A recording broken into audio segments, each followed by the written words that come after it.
Welcome to the We Are VIP podcast.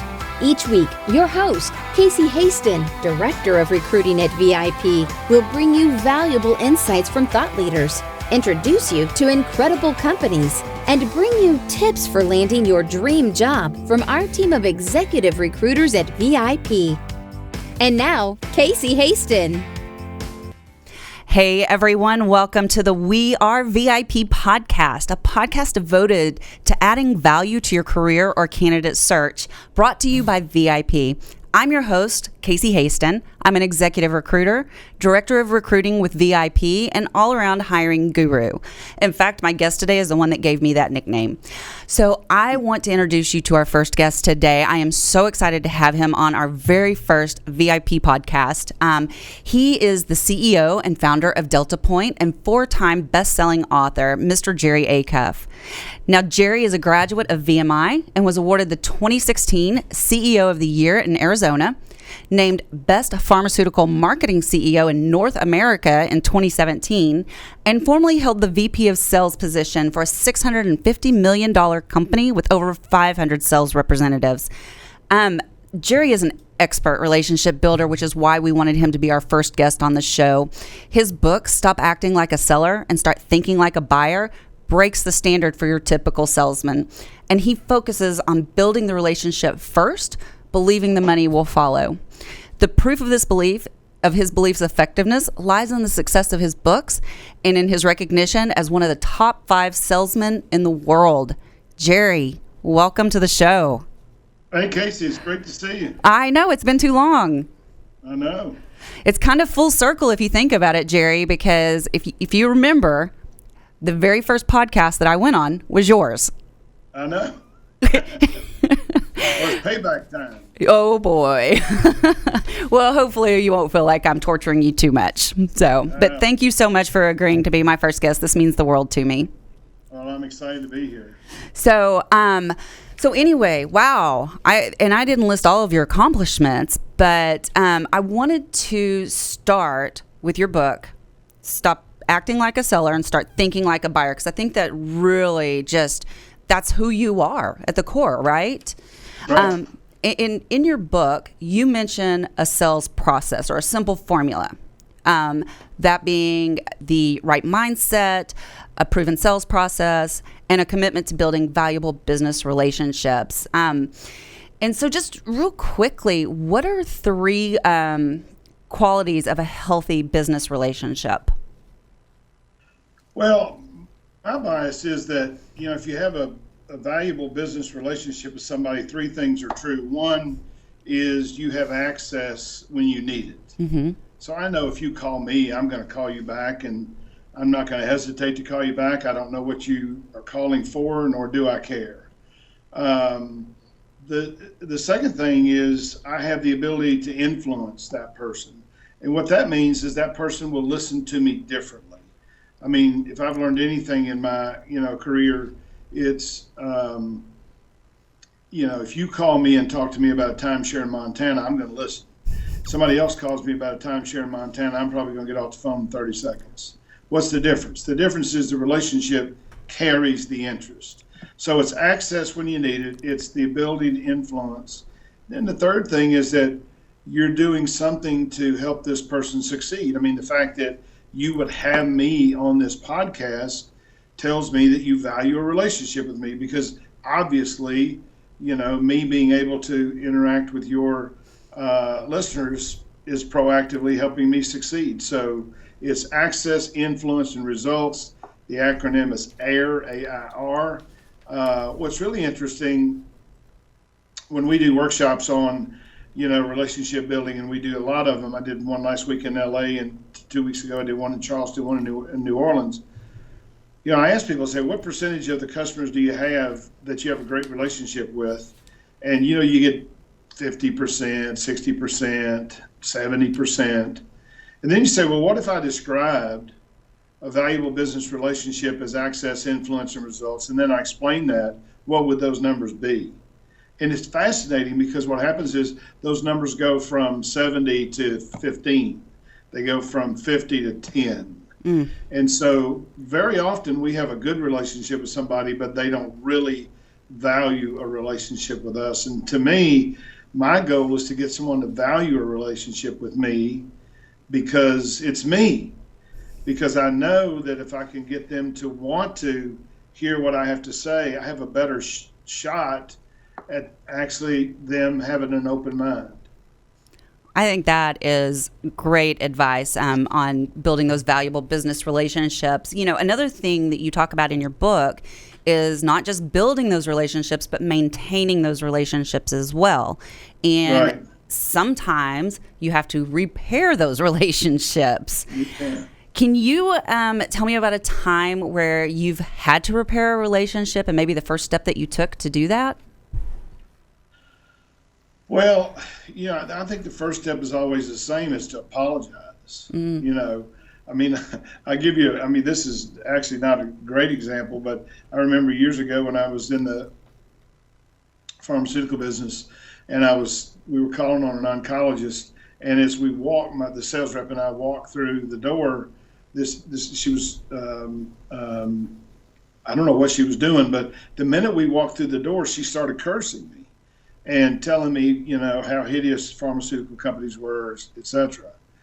And when we got to her desk, I said, "Golly, doctor, I owe you an apology." She said, "For what?" I said, "I don't know." I said, "But surely something I did since I walked through that threshold bothered you, and whatever it is, I feel terrible about." And she said, "Well, actually, my favorite patient died, and I just took it out on you." And I said, "Well, I think it's our time to leave, because you got other things to worry about." But I think the key is you got to apologize. Whenever I make my wife mad, I apologize.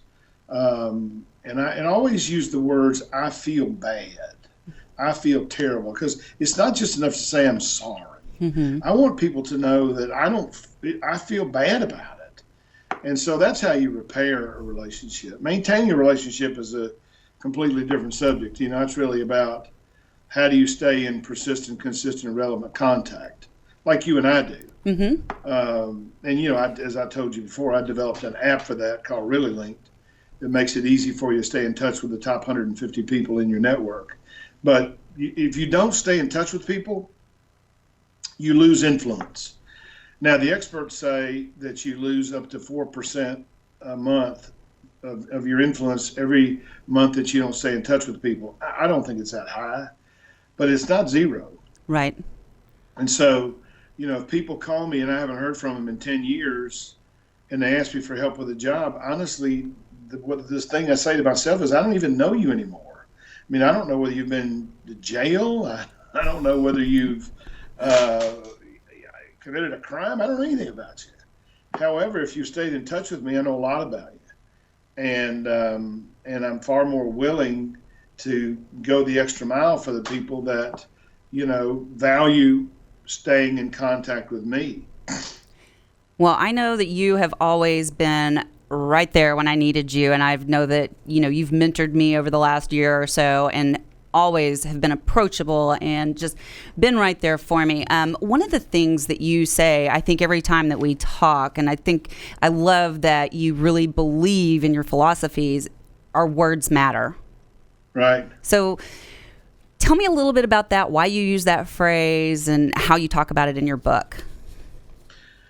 Well, what I've learned is that our words create feelings in human beings. Mm-hmm. And so I'm always trying to make sure that I'm creating the right feeling in the people that I'm talking to. And secondly, I'm trying to create a safe environment for them. Now, let me give you a simple example. One of the things that almost every business that sells anything likes is referrals. Mm-hmm. And so people say, I make a living on referrals. Can you think of somebody that you would refer me to? Well, that actually puts a person in a pretty bad situation. Number one, this may only be the second or third time they've ever met you. They may not feel that comfortable introducing you. But if you say, I really have enjoyed our interaction, and I was just wondering, can you think of anybody that might benefit from learning about what we just talked about? If they say, yeah, I actually can, and then I say, well, then how comfortable would you be introducing me? I don't say, would you introduce me? Because you see, that puts them on the spot. Right. If you say, how comfortable would you be introducing me? You only get two answers to that question. You get, well, Casey's a little weird. And what they mean by that is that they have misrepresented the quality of and the nature of the relationship. Or what they'll say is, I'd be happy to, in which case I say, how do we make that happen? And I have used, and when I teach this, and this is the thing that I call pyramid hopping. How do you jump off of one pyramid onto, another? And so, for example, I got a text message this week from somebody that I know that asked me if I knew anybody that would be a good district manager in Southern California. And I said, I absolutely do. And I gave them that person's name. And so that's pyramid hopping. So asking people, who do you know? Now, another question I teach people is, you should ask almost everybody, who do you know that you think I need to benefit, that I would benefit from knowing? I mean, I'm a big believer that you have to proactively build your network. But the words that you use and the words that you choose, they really, really matter. If I say to somebody, how often do you go to the bank? Now, there's only two answers you get to that question. I don't know, because they don't know. Right. They, well, about, I don't know, I guess. But if I say, look, if you had to guess, about how many times do you think you go to the bank in a month? You're going to get an answer to that question. Because it gives the person the sort of the latitude and the permission to give you an answer. And I don't really care how often they go to the bank, but if they go more than 10 times, then I'm going to suggest, well, maybe you ought to use your credit card more often. Maybe you ought to go to the ATM machine more often. But I'm just a big believer that words matter. And I think that salespeople, especially, inadvertently, and I think unintentionally, turn people's minds off by the things that they say. I'll give you an example. I have a degree in English, which I had a hard time getting. And I spent my life calling on physicians. I mean, I got a call today from one of my people saying, would you teach a group of key opinion leaders? Now, these are top physicians in the country, how to be a better speaker. Now, I mean, I got a degree in English, and you want me to teach these people how to be a better speaker? Of course, I said yes, because I feel totally comfortable doing that. But I never forget that I'm just a redneck from Memphis. I never forget that I just got a degree in English. And so for me to go to a doctor who I've spent my life calling on doctors and say, you should use this is stupid. Should is a word that should never come from someone like me. Now, if I were a medical professional, it should. But if I'm not, I can say, look, this makes sense to me. Does it make sense to you? This looks like it might be important to me, but it doesn't matter that it's important to me. The question is it important to you? And I think that piece, sorry. Really thinking about what you say before you say it, we call that torturing your words, is crucial. And I think that is so important. And I have really tried to do that since you were so gracious to come to our office and teach our sales team how to do this and how to put those relationships first. Now, you said something just a minute ago that I really wanted our listeners to pay attention to, and that's about asking for that introduction and how you said that. That is so critical. I'm sure your business, as is mine, is built off referrals. Totally built off referrals. I mean, I literally 10 minutes before you called, I got an email from somebody that said, hey, are you still in this business? Because I'm on the board of a company that's got this problem and you can fix it. So can I introduce you to the person who makes the decision? Yeah, it's absolutely one thing. But I always tell people, the truth is, if you want to be wildly successful in life, Mary Ann and I were having this discussion this morning, my wife, who I started this business with 18 years ago. And if it weren't for her, I would never have been successful because we had a 1-year-old. And she and I were the whole company. And now we've got 20 employees and offices in Scottsdale and in Malvern, Pennsylvania. But I was telling her this morning at breakfast, after I helped her schlep these weights around, I said, there's two things you have to do to be really successful in life. One is you need to be really good at your job. because if you're really good at your job, then you'll probably always be able to find work. I said the second thing is you better have a network of people where your competency and capability matters. I said, think of it this way. If I'm incredibly competent, if I'm great at what I do, but I don't have a network, what have I got? I got nothing.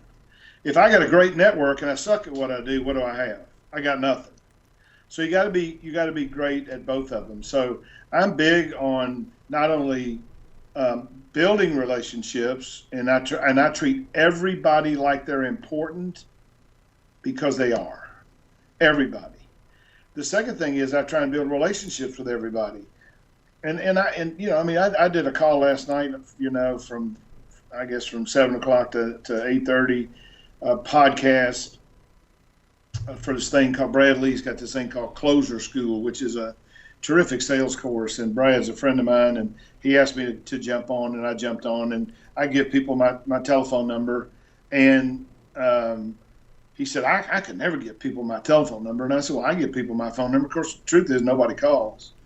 But literally 5 minutes after I hung up the phone, some kid named Elvis, I think it was Huerta, sent me a text and said, hey, can I talk to you? I said, sure. So, I was sitting at home. I was by myself. Mary Ann was still jazzercise. And he asked me, he said, look, I'm really trying to be more successful in real estate. And I don't think I'm doing the things I need to do. But I learned so much from you.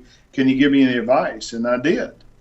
And, we talked for probably 25 or 30 minutes. And so, is that relationship going to do me any good? Shoot, I don't know. And I don't care. I do believe this. The laws of the universe say that when you give, you get. And so you just got to keep giving. You give of your time, you give of your money, you give of your effort, you give of your wisdom, and it'll come back to you. Now, you never know where it's coming from. Mm-hmm. If you knew where it was coming from, then candidly, you'd be manipulating people. So I just believe that you have to build these relationships with people because you never know when they can help you or you can help them.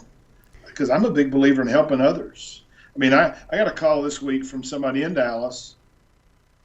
It was last week, actually. Besides me? I got a call from somebody in Dallas asking me to do a speech, and they only had 15 people, and I know what I charge. And so before I called them, I said to myself, I'm probably not the right option for them because of the size of their company, and they'd have to pay my travel, et cetera. So I called a friend of mine who lives in Dallas, who's a terrific speaker. His name is Tim Wackel, Wackel. He's fabulous. And I called him and I said, hey, are you available on this date? And can you do this for less than I would do it for? And I told him what I charged. He said, absolutely. So when I called the person, he told me what he wanted. And I said, well, I can do all of that. And this is my fee. I said, but I have to tell you, in anticipation of this call, I actually know somebody who lives in the Dallas area, so you wouldn't have to pay any travel. And he's fabulous. And I know he will do it for less than I would because I called him and asked him. And so I said, so if I were you and you don't want to spend the money on me, then if it were me, I would hire this guy. So the guy sent me an email this morning telling me that he had hired the other person. Nice. So I don't lose any sleep over that. Tim is a really good friend of mine. He's a phenomenal sales trainer, and he does great stuff on how to, he does cold calling stuff. He does stuff on presentations. He's fabulous with presentations. And so I think him a favor by recommending him, but I recommended him. Why? Because he's great. And he's in my network. The other person, I may never hear from him again, and I don't care. I did the right thing, but I know I built a relationship. I strengthened my relationship with Tim, and I probably built a relationship with this other guy because he said, I have to tell you, I never expected somebody to do what you just did, and that is to recommend somebody else. Exactly. Well, I didn't just recommend him. I called him to make sure he was available, because if I recommended him and he wasn't available, it wouldn't do you any good. Right. I love that. And I recently read a book that you just reminded me of. It's like my favorite one. I talk about it all the time. The Go-Giver. Yes. Have you read that? I have not read that. Though it's on my list here, but my list is large. So I would move that one to the top. Would you? Yeah, you can read it in like a couple hours. But it's you. It's your principle. So I'll read it on the next plane ride. Okay. So I want to talk to you. You were mentioning that your friend Tim helped people prep for cold calls and stuff like that. Let's talk for a second a little bit about meaningful dialogue and prepping for the call. You say in your book, prepare for the call, not because it's important to you, but it's important to the person you're calling. I was doing some market research for one of my clients, and they asked me to interview a physician who was really, really, really prominent. And we were paying $500 for an hour, and he told my administrative assistant he would only do 15 minutes for $500. And so I called her back and said, tell him I'll do 500 for 30, but not 15. So he agreed to that. So then I said, well, I got to make this, sort of really impactful. So I Googled him, and of course, he's a really prominent physician. I found a ton of stuff on him. And, so when I opened the call with him, I said, hey, Doc, I said, before we get started, I said, I have to tell you, I read something on the internet that fascinated me about you. He said, what was that? I said, you played college football at Harvard. He said, well, why does that fascinate you? I said, well, because I played football at VMI the same time you played football at Harvard. VMI has football scholarship, which means they paid for my education. Harvard does not have football scholarships, which means you played football for fun and still wound up to make grades to become one of the top orthopedic surgeons in America. And we talked for 20 minutes about football. And at the end of the 30 minutes, I said to him, Doc, you and I only contracted for 30 minutes. He said, keep talking, man, I'm having fun. And so what I've learned is I research, then I plan, try and figure out, okay, what is it that I want to accomplish? How would I want this conversation to end? And usually it ends with me requesting some kind of action. Now, in this case, he actually asked me if I would bring the CEO of this company that I represented up to meet him. And then the last thing I do is I role play in my mind the possible answers that they're going to give me when I ask them questions, so that I can know, what they might say, and then be prepared for how I steer the conversation one way or the other. Those are awesome advice. We're kind of running out of time, so I want to ask you one more question before I get to our VIP questions, okay? Oh. And this one is about, one of the things that we look for with recruiters that's so crucial on our sales team are the soft skills. And it's hard to test that in an interview, what if they actually have the soft skills that you're looking for. And I know you have groomed and mentored probably hundreds of salespeople, probably more than that. But what are the 3 soft skills that you feel like every great salesperson should have? Well, 1 is relationship building. 2 would be asking great questions. And 3 would be being persuasive. Okay. And so, one of the things I teach people when they interview, I say, what's the first question you should ask after the person says to you, what questions do you have? And nobody knows the answer. At least this is the answer I give. Tell me about your selection process. Mm-hmm. And they say, well, why do I want to know that? I said, because you want to know what to ask for at the end of the interview. If they say, okay, we're going to interview 16 people, and then we'll bring back 2 or 3 for a second interview. Then at the end, I'm going to say, look, at the beginning, you said that you were going to bring in 16 people. You were going to bring 2 or 3 back. When can I come back for the second interview? Now, I hired 20 people in 8 years, and if you didn't ask me for the second interview during the first interview, I would never even speak to you again. Now, I might call you and tell you I'm not going forward with you, but I wouldn't hire you, because I say to myself, if you're not willing to ask me good questions, if you're not willing to ask me for this opportunity, then what makes me think you'd ask my customers? I think that is so crucial. One of the things that we do as executive recruiters is we do prep our candidates for that interview with our clients. And we're always telling them, probably one of the biggest complaints I get from my clients is, we got to the end of the interview, I asked them if they had any questions, and they said no. Right. And they hate that. Well, let me tell you the greatest interview question that you can ask if you're on a job interview and you want the job. Tell me. This is just my thing. At the end of the interview, especially if it's the second interview and if it's gone really well, here's what you say. I'm going to make the assumption that everybody you interview is qualified. That tells me that you're going to make this decision based on something other than qualifications. What is it? Oh, I'm going to start using that in my prep. And then people say, well, it's a gut feeling. And then I say, your response should be, how does your gut feel about me right now?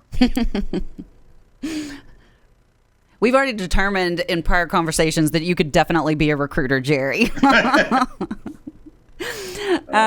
Okay, I want to get to our VIP questions real quick. These are just some fun little questions we like to ask to gain a little bit more insight into you. So, are you ready? Do I have to answer honestly? I would prefer that you did. All right. Well, you know what? That's a reference to my text today. I know. You cracked me up earlier with that. So I thought I'd make you laugh. You always make me laugh, Jerry. So my first question, if you were chosen to be one of the first colonists on Mars, what three things or people would you bring with you? This is going to sound stupid and boring, but first place I'd take my wife. Of course. Because I wouldn't want to be alone, and I love being with her. The second thing is I'd take some food, because I don't know if it didn't have food. I'd probably take medical rations, like the Army has, that would stay for a while, and then I'd have to take water because I don't know whether there's water on Mars or not. That's very practical. So I'm not the most creative guy in the world, but that's what I would take. Now, if you said, if you limited it to people, I'd say my wife, my son, and my daughter. But since you said three people or things, then I thought, well, hell, once I get there, I ought to try and survive. When we came up with that question, I didn't even think about that. I was just assuming that infrastructure was in place. So good answers. I'm going to starve if I get chosen because I didn't say I was going to bring food. Well, I could afford to starve. Okay, my second question for you. What is one thing you do to start your day that sets you up for success? I read my goals daily when I get up. I had a question. Okay, I'm going to backtrack real quick because I didn't ask you a question that I wanted to talk about, and it's in regards to your goals because I think you and I are very similar in that we both like to write down our goals.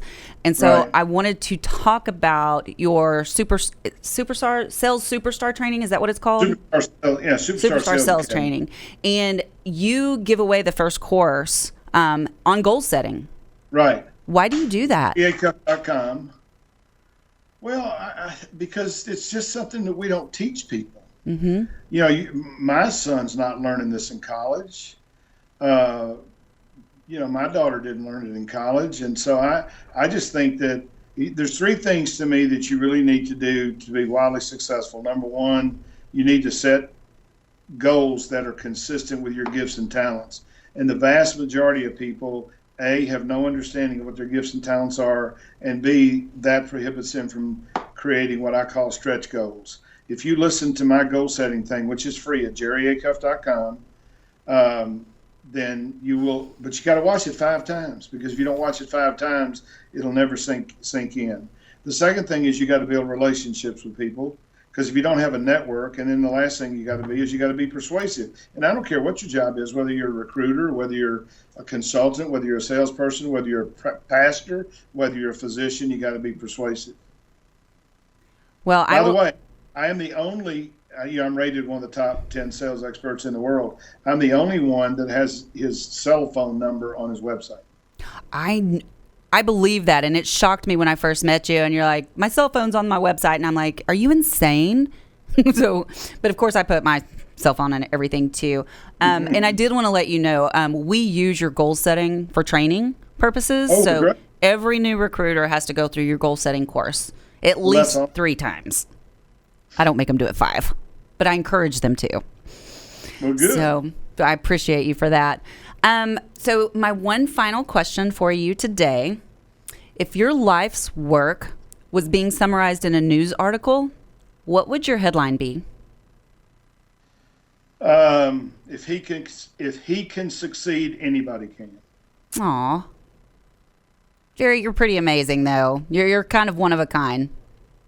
Yeah, but I mean, I come from, I don't come from, had life with a silver spoon. And, I did poorly in college.